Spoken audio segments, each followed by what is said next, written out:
Karen Reed was back in court today ahead of her trial next month. Her attorneys are seeking to have her murder charges dropped, citing new information from a federal investigation.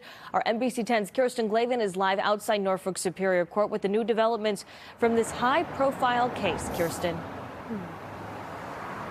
Yeah, as far as dropping those charges go, the judge says she will wait to decide on that. But we did speak with a law expert tonight, and he says he does believe this case is going to go to trial and that it's looking more and more like an uphill battle for the state. Defense attorneys for Karen Reed dropping explosive new details in court Tuesday about the findings of a separate federal investigation looking into John O'Keefe's death.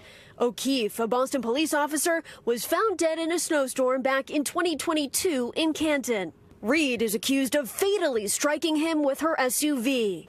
The federal investigators hired a professional reconstructionist, 3 PhDs, to look into exactly this issue. Reed's defense attorney saying an independent expert concluded that O'Keefe's injuries were not consistent with the damage to Reed's vehicle. In other words, the car didn't hit him, and he wasn't hit by the car.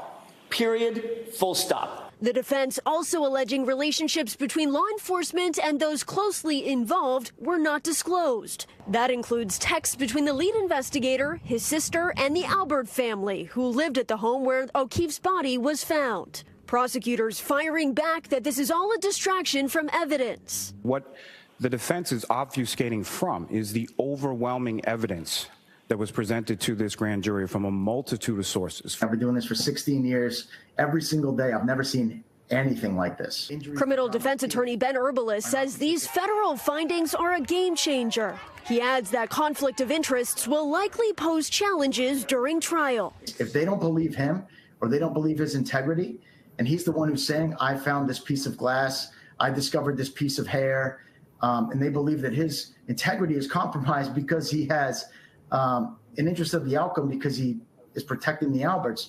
the whole case goes out the window for the Commonwealth. Now, the defense also says they want the Norfolk District Attorney disqualified from this case. As of right now, it is still set to go to trial on April 16th.